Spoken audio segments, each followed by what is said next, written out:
അമേരിക്കയും ഇറാനും തമ്മിൽ ധാരണാപത്രത്തിൽ ഒപ്പുവെച്ചിരുന്നു. എന്നാൽ ഇതിനു പിന്നിൽ അമേരിക്കക്ക് ചില താല്പര്യങ്ങൾ ഉണ്ടായിരുന്നു.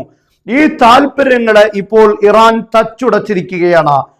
അമേരിക്കയുടെ എല്ലാ തന്ത്രങ്ങളും പാളിയിരിക്കുകയാണ്. അതാണ് ഇപ്പോൾ യഥാർത്ഥത്തിൽ ഹോർമുസ് കടലിടുക്കുമായി ബന്ധപ്പെട്ട് ഇപ്പോൾ അമേരിക്കയും ഇറാനും തമ്മിൽ സംഘർഷം വീണ്ടും വർദ്ധിക്കാനുണ്ടായ സാഹചര്യം. എന്താണ് സംഭവം എന്ന് നമുക്ക് പരിശോധിക്കാം.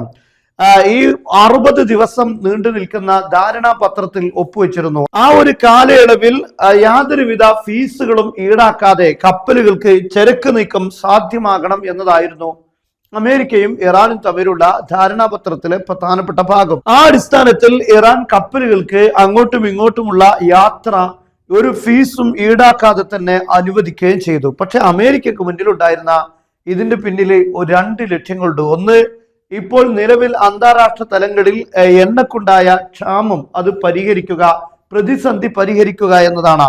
രണ്ടാമത്തെ അമേരിക്കയുടെ തന്ത്രം ഇറാന്റെ കൈകളിൽ നിന്നും ഈ ഹോർമുസ് കടലിടുക്കിന്റെ നിയന്ത്രണം മാറ്റിയെടുക്കുക, ആ നിയന്ത്രണം പതുക്കെ പിടിച്ചെടുക്കുക എന്നതാണ്. അതിന്റെ ഭാഗമായി ഇറാൻ ഇവിടെ ഈ ഹോർമുസ് കടലിടുക്കിൽ സ്ഥാപിച്ചിട്ടുള്ള മൈനുകൾ നീക്കം ചെയ്യുക എന്നതാണ്. കാരണം ഇറാൻ അനുവദിക്കാത്ത ചില ഏരിയകളുണ്ട്. ഇറാൻ കപ്പലുകൾക്ക് നീങ്ങാൻ അനുവദിച്ചിരുന്ന ഭാഗം കസം, അതുപോലെ തന്നെ ലാസ്ക്, ഈ ദ്വീപുകൾക്ക് ഇടയിലൂടെയുള്ള യാത്രയാണ്. അതുപോലെ ഈ ദ്വീപിനോട് ചേർന്നുള്ള ഭാഗങ്ങളാണ് അനുവദിച്ചിരുന്നത്. ഇതല്ലാത്ത ഭാഗങ്ങളിലൂടെ കപ്പലുകൾ യാത്ര ചെയ്താൽ കപ്പലുകൾ ലക്ഷ്യമിടും. മാത്രമല്ല ഇവിടെ മൈനുകൾ സ്ഥാപിക്കുകയും ചെയ്തിരുന്നു.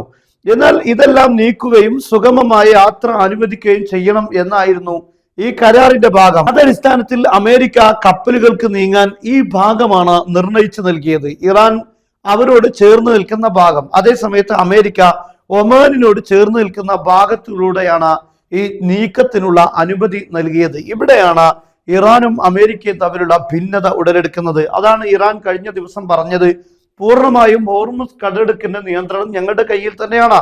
വേറെ ഒരു അതോറിറ്റി അത് നിയന്ത്രിക്കാനും അവിടുത്തെ അധികാരം കൈയാളാനും വന്നു കഴിഞ്ഞാൽ പ്രതിസന്ധി രൂക്ഷമാകും, വീണ്ടും യുദ്ധത്തിലേക്ക് പോകുമെന്ന്. അത് അമേരിക്കയെ ലക്ഷ്യം വെച്ചുകൊണ്ടാണ്. കാരണം അമേരിക്ക ഒമാനിനോട് ചേർന്നുള്ള ഈ ഭാഗത്തുകൂടെ കപ്പലുകൾ നീങ്ങാനുള്ള വഴിയായി അവർ നിർണയിച്ചു നൽകിയെന്നതാണ് ഇവിടെ ഉണ്ടായ പ്രശ്നം. ഇതിലൂടെ അമേരിക്ക ഉദ്ദേശിക്കുന്നത് ഇറാന്റെ നിയന്ത്രണം, ഈ കപ്പലുകളുടെ മേലുള്ള ഇറാന്റെ നിയന്ത്രണം ഇല്ലാതാക്കുക എന്നതാണ്. ഇതിലൂടെ ഈ ഭാഗത്തേക്ക് അമേരിക്കയുടെ സൈന്യം, നാവികസേന കടന്നു വന്ന് പൂർണ്ണമായി ഈ ഭാഗം കൈയടക്കുക എന്നതാണ്.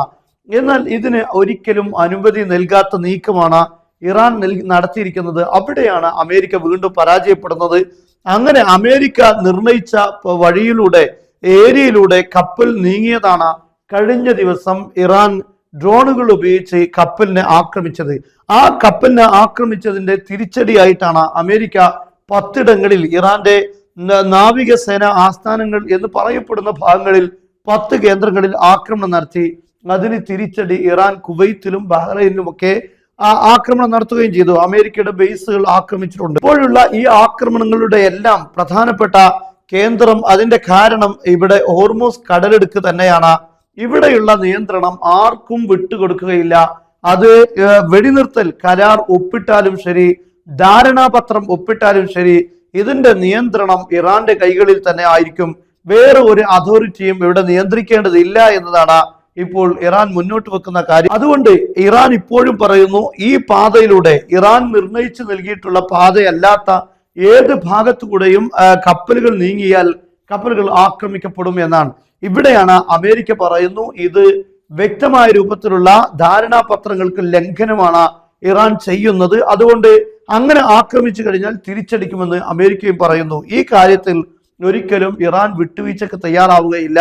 ഇത് വീണ്ടും അമേരിക്കയും ഇറാനും തമ്മിലുള്ള യുദ്ധത്തിലേക്ക് തന്നെയായിരിക്കും നീങ്ങുക എന്ന കാര്യം വ്യക്തമാണ്. ഇവിടെ ഇറാന് മറ്റൊരു കാര്യവും കൂടെയുണ്ട്. അതായത് ഈ 60 ദിവസം നീണ്ടു നിൽക്കുന്ന ധാരണാപത്രത്തിലെ ആ ഒരു സമാധാന കരാർ, അത് കഴിഞ്ഞാലും ഫീസ് ഈടാക്കിക്കൊണ്ട് തന്നെ ഇതിന്റെ നിയന്ത്രണം നിലനിർത്തുക എന്നതാണ് ഇറാന്റെ മുന്നിലുള്ളത്.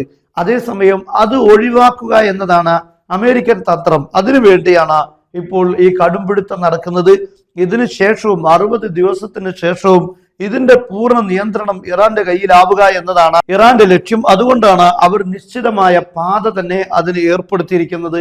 എന്നാൽ അത് ഇല്ലാതാക്കണം, ഈ 60 ദിവസത്തിനിടയിൽ അത് പൂർണ്ണമായും തകർത്ത് കളയണം എന്നതാണ് അമേരിക്കയുടെ നിലപാട്. അതിനുവേണ്ടിയാണ് അമേരിക്ക ഇങ്ങനെ ഒരു മാർഗം നിർണയിച്ചിട്ടുള്ളത്. എന്തായാലും ഇവിടെ തന്നെയാണ് ഇപ്പോഴത്തെ യഥാർത്ഥ പ്രശ്നം നിലനിൽക്കുന്നത്.